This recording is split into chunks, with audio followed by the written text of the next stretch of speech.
बिस्मिल्लाहिर्रहमानिर्रहीम अस्सलामु अलैकुम वरहमतुल्लाहि वबरकातुहू। मेरा नाम है डॉक्टर मोहम्मद मुज़म्मिल हसन। एक नए सेशन के साथ आपकी खिदमत में हाजिर हैं जी।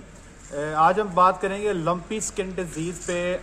जो लोग डेयरी से जिनका ताल्लुक़ है, इस वक्त एक बहुत फ़िज़ा कायम हो चुकी है कि पाकिस्तान में, सिंध में और पंजाब में कुछ बड़े फॉर्म्स पे इस बीमारी ने जो है हमला किया है, इसकी आउटब्रेक हुई है। तो कई सारे अहबाब ने इस पे बात की है कि लंपी स्किन डिजीज़ पे जो है एक सेशन बनाया जाए। पाकिस्तान में जी चूंकि ये बीमारी पहले कभी आई नहीं, या हो सकता है इक्का दुक्का केस हुए हों, रिपोर्ट ना हुए हों, लेकिन आज तक पाकिस्तान में कभी ये रिपोर्ट नहीं हुई। मेरे एक स्टूडेंट हैं सूडान में, डॉक्टर मोहसिन उनका नाम है। सूडान में ये बीमारी जो है ये बड़ी कॉमन है और वहाँ पे इसकी बाकायदा वैक्सीन भी की जाती है। तो जो भी अब मैं आपको इन्फॉर्मेशन देने जा रहा हूँ, ये डॉक्टर मोहसिन साहब ने मेरे तक फॉरवर्ड की है, क्योंकि उन्होंने इस बीमारी की जो आउटब्रेक है उसमें काम किया, सारा देखा, मसाइल देखे, ट्रीटमेंट्स की। तो जो भी अभी इंफॉर्मेशन मैं देने जा रहा हूँ आपको, ये डॉक्टर मोहसिन साहब जो हैं उनके रेफरेंस से आगे आप तक को देने जा रहा हूँ। तो पहले तो डॉक्टर मोहसिन साहब का बहुत शुक्रिया कि उन्होंने ये इन्फॉर्मेशन मुझे दी और मैं अपने प्लेटफॉर्म से आप सब तक इसको पहुँचाने की कोशिश करूँगा।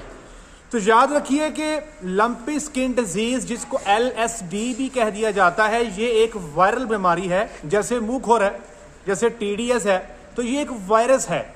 वायरस जो है उसका कुछ स्पेसिफिक ट्रीटमेंट नहीं होता, खास कोई इलाज नहीं होता। बस आप कोशिश करते हैं कि किसी तरीके से वायरस जो है अपनी मियाद पूरी करे, जिस्म से निकल जाए। आपने सिर्फ जानवर को सपोर्ट करना होता है। जैसे कोरोना वायरस है, ये भी एक वायरस ही है। तो इस बीमारी में सबसे पहले बताऊं कि ये होती कब है। देखिए जी, अगर आप इसको स्टडी करें तो ये जून, जुलाई, अगस्त के अंदर भी रिपोर्ट होती है, सर्दी के मौसम में भी रिपोर्ट होती है। सूडान में ज्यादातर ये बीमारी जो है जनवरी, फरवरी और मार्च के महीने में होती है और वो इस बीमारी के खिलाफ अक्टूबर के महीने में वैक्सीन करते हैं। साल में एक ही दफा की जाती है। वैक्सीन की डिटेल्स जो है ये इंशाल्लाह मैं भी आपको प्रोवाइड करता हूं थोड़ा आगे जाके। बीमारी जो है एक जानवर से दूसरे जानवर को भी हो सकती है। ये वो लोग जिन्होंने बीमारी को देखा, ये वो कहते हैं कि एक से दूसरे में बड़ी जल्दी से जाती है।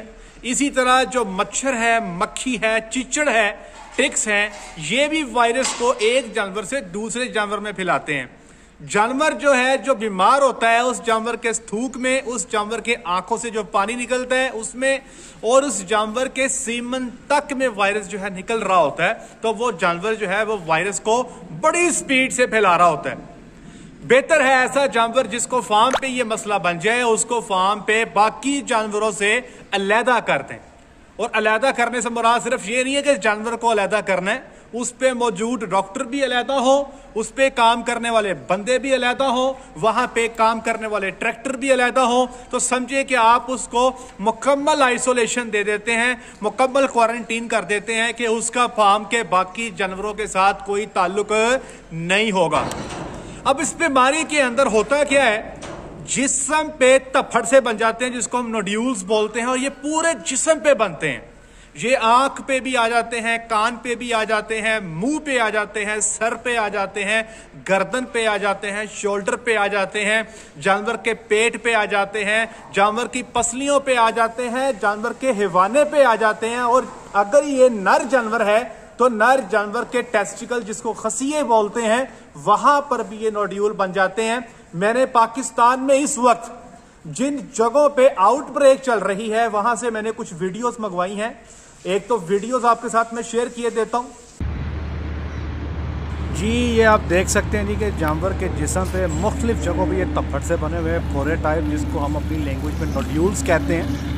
ये बाद में फट भी जाते हैं, इसमें पस भी निकलती है और जिस्म के मुख्तलिफ हिस्सों पर जो है ये आप इसको देख सकते हैं। इवन के ये आँख पर भी आ जाते हैं, नाक के अंदर भी घुस जाते हैं, हिवाने पे भी आ जाते हैं। और साथ ही साथ जो है ये अगर नर जानवर है तो उसके टेस्टिकल्स, या जिसे खसिये बोलते हैं, वहाँ पर भी आपको देखने में ये मिल सकते हैं। ये बच्ची देखें जी, अब इस बच्ची की उम्र 1.25 साल है। तो आप देखें कि इस बीमारी ने इसका हाल क्या कर दिया। अभी देखने में लग कैसे रही है जैसे शायद ये 3 से 4 महीने की बच्ची है, लेकिन इसकी अब बड़ा गर्क हो गया है। आप देखें कि थोड़ी सी सांस लेने के अंदर भी इस बेचारी को जो है मसला दरपेश है, और ये एब्डोमिनल रेस्पिरेशन हल्की सी है, खांसी भी कर रही है। और जिस्म पे, पूरे मुंह पे, आँखों पे और पूरे बॉडी पे जो है इसकी देखें किस कदर मिजरेबल सिचुएशन बेचारी की है जी। अब आप बताएं कि कितना टाइम लगेगा इसको ठीक होने में। 2.5-3 महीने ये केस आपको लटका के रखते हैं और एट दी एंड आपको मुश्किल फैसले करने पड़ते हैं। और वो मुश्किल फैसला क्या होता है जी कि आपको जानवर को निकालना ही पड़ता है। ये आप देखें जी, इसकी लेफ़्ट साइड भी देखें, राइट साइड भी देखें, बच्ची किस कदर डिस्टर्ब है। अब मार्केट में इसका क्या रेट होगा? अगर आप इसको मार्केट में निकालना भी चाहते हैं तो क्या रेट मिलेगा? कुछ भी नहीं मिलेगा इसका। तो जानवर कंडम, आप परेशान, जानवर परेशान। और ये 2.5-3 महीने सबसे बड़ा मसला ये है कि जानवर लंबा बहुत हो जाता है ना, इतनी देर तक जानवर को संभालना मुश्किल हो जाता है।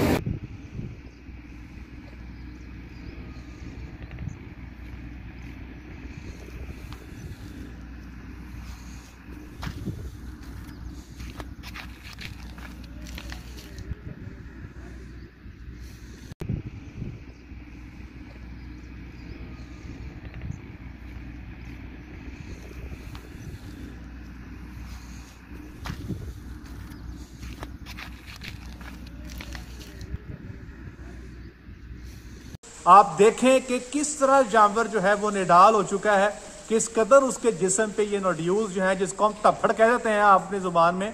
ये याद रखें कोई एलर्जी नहीं है, ये एक वायरस है जिसके नतीजे में ये मसला देखने में आ रहा है। याद रखिए कभी कभार एलर्जी की शक्ल में भी ऐसे केस आपको देखने को मिलते हैं, लेकिन सिंपल एवल के टीके पे वो रिकवर हो जाते हैं आधे घंटे के अंदर।